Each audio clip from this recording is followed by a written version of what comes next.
Hello mọi người, xem video hay thì hãy đăng ký thành hội viên, like, tìm và comment ngay nhé. 9 giờ tối tôi ở nhà chứng kiến một vụ án mạng ở tòa nhà đối diện. Kẻ giết người đã nhìn thấy tôi, nụ cười kinh tởm. Tôi hơi bối rối, lập tức kéo rèm cửa lại, run rẩy gọi cảnh sát. Cảnh sát sẽ gửi người đến ngay lập tức. Khi tôi quay đầu lại và nhìn về phía đối diện, kẻ giết người đã biến mất, chỉ có xác của người phụ nữ bị giết vẫn ở vị trí ban đầu. Tất cả những điều này cho tôi biết, những gì vừa nhìn thấy đều là thật. Tôi thực sự đã chứng kiến một vụ giết người. Chuông cửa bị hỏng. Thân thể căng thẳng cứng ngắc đi đến cửa. Trước mắt là một người đàn ông mặc đồng phục cảnh sát. Hắn giơ tay lên, lắc lư thẻ cảnh sát. Là cảnh sát. Tuyệt vời, tôi nhanh chóng mở cửa. Không thể chờ đợi để bắt đầu nói với cảnh sát mọi thứ tôi thấy. Nhưng đây là những gì tôi thấy. Cảnh sát nhìn tôi với vẻ mặt khó chịu. Thật không? Nhìn rất rõ ràng. Sau đó anh ta đưa tay ra sau lưng. Trong trường hợp không đề phòng, tôi chết rồi. Mở mắt ra. Trong nhà không có ai. Tôi chạm vào chỗ tên sát nhân vừa đâm tôi.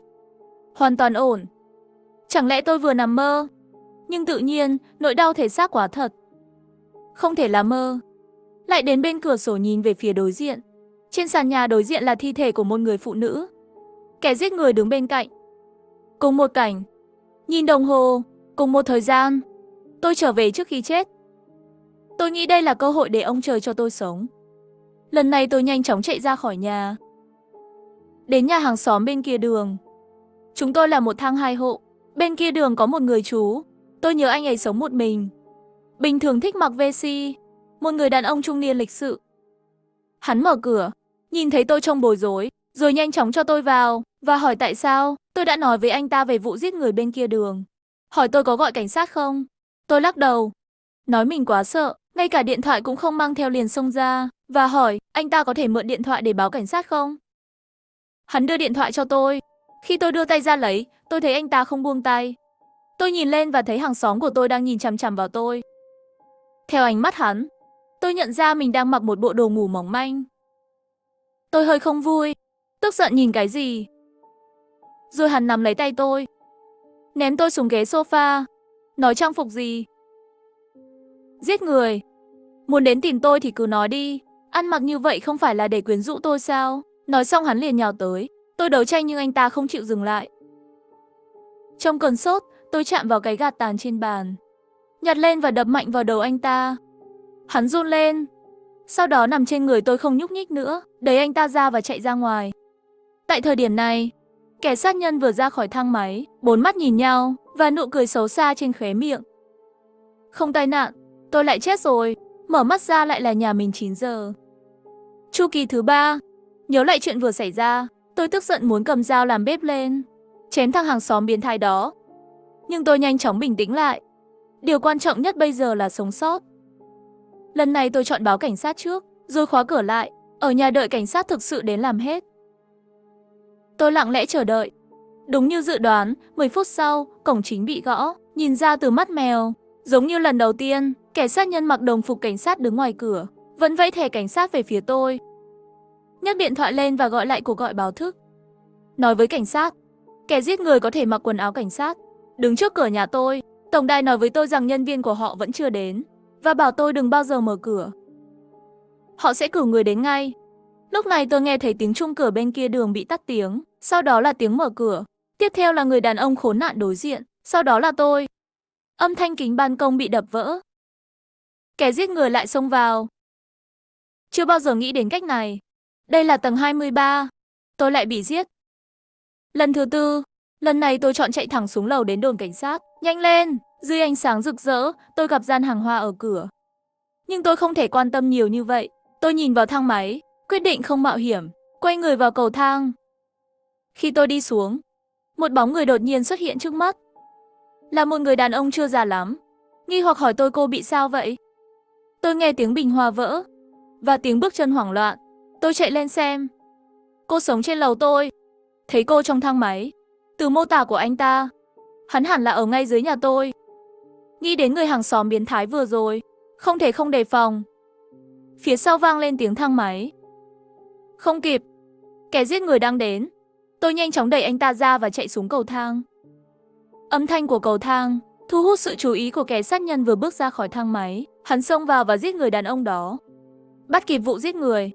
Mặc dù trải qua 4 cái chết và tinh thần lạnh lẽo đi vào nỗi đau của cơ thể, vẫn làm tôi sợ.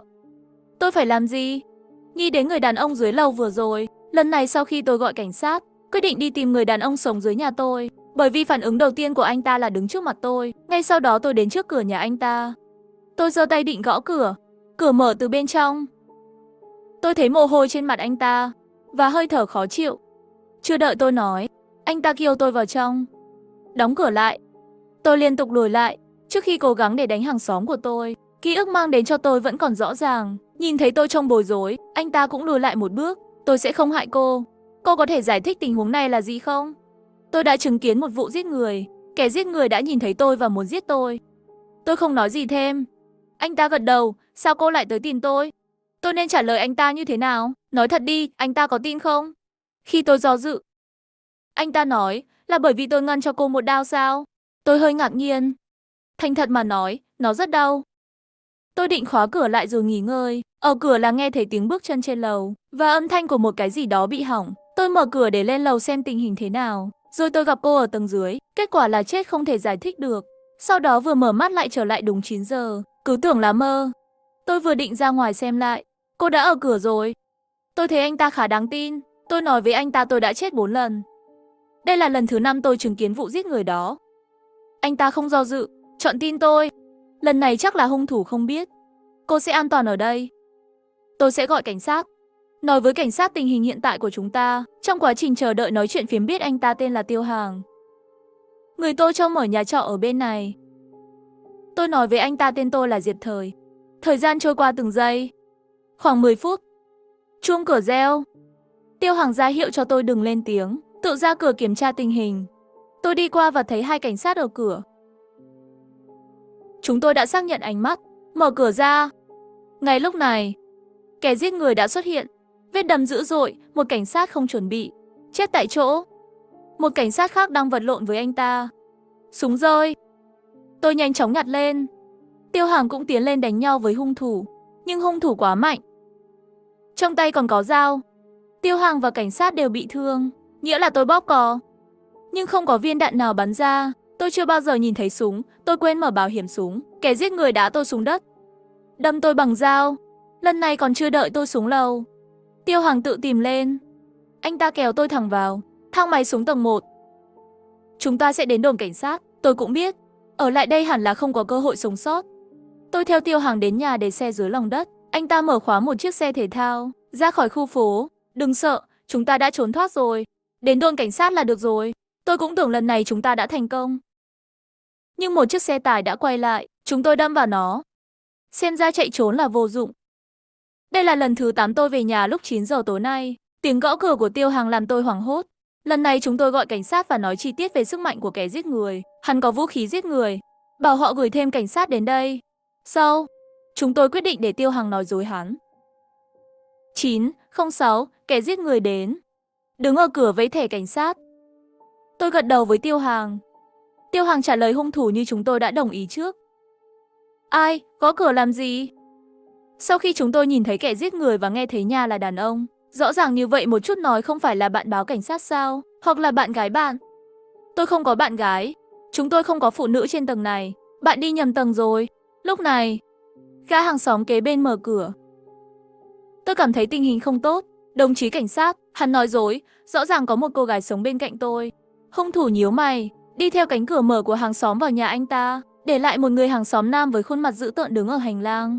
Hắn muốn phá cửa sổ. Tôi mở cửa, kéo cửa chạy ra ngoài. Đồng chí cảnh sát, chúng ra rồi. Muốn chạy, hàng xóm ngăn chúng tôi lại. Tôi đấm vào bụng anh ta. Anh ta quỳ xuống đất mắng tôi. Kẻ giết người đuổi theo. Tiêu Hành bảo vệ tôi sau lưng. Chạy đi, để tôi yên. Hung thủ nhanh chóng giết chết Tiêu Hành. Lúc này cảnh sát đến. Kẻ giết người tóm lấy tôi và kề dao vào cổ tôi, đe dọa cảnh sát. Tôi nhìn Tiêu Hành nằm trong vũng máu, quay đầu giận dữ, nhìn tên sát nhân nói, vậy thì làm lại đi. Sau đó tự mình lấy cổ kề dao của hung thủ. Tiêu Hàng là bị tôi kéo vào. Anh ta không nên chết. Cho dù tôi được cảnh sát cứu, anh ta cũng không sống được. Lần thứ 9900, tiếng gõ cửa. Tiêu Hằng lại xuất hiện trước mắt tôi. Lần này chúng tôi chủ động tấn công, không còn trốn tránh. Tôi trốn ở cửa sau của hành lang, hắn gõ cửa. Tôi sẽ tấn công hắn ở phía sau. Cô nói chuyện với hắn, giữ sự chú ý của hắn. Sau 10 phút, kẻ giết người đang đến. Sau nửa ngày gõ cửa không trả lời, hắn vẫn gõ cửa đối diện. Cửa mở rồi, tôi hét lên, chú đừng mở cửa. Hắn là kẻ giết người mà chúng ta đã thấy. Hắn không phải cảnh sát, nhanh đóng cửa đi, hàng xóm bẩn thỉu. Khi chưa có phản ứng, đã bị hung thủ giải quyết rồi. Được rồi, bước tiếp theo, kẻ giết người sẽ đến ban công, đến nhà tôi. Chuyển cây lau nhà đã chuẩn bị cho cửa hàng bán hàng, lấy một thanh phơi quần áo, chính mình đi chân trần vào nhà người đàn ông tục tựu đối diện. Lúc vào đúng lúc thấy hung thủ đi vào ban công. Nhanh chóng đi theo. Kẻ giết người dán vào tường để xem, hắn trèo lên ban công, giống như đã thỏa thuận với Tiêu Hằng, cùng nhau tấn công hắn khi hắn đứng ở điểm cao nhất. À, chúng ta thắng rồi. Chúng tôi chủ động tấn công, không còn trốn tránh. Tôi trốn ở cửa sau của hành lang, hắn gõ cửa, tôi sẽ tấn công hắn từ phía sau. Bạn nói chuyện với anh ta, giữ sự chú ý của anh ấy. Chúng ta không thể bỏ lại ai.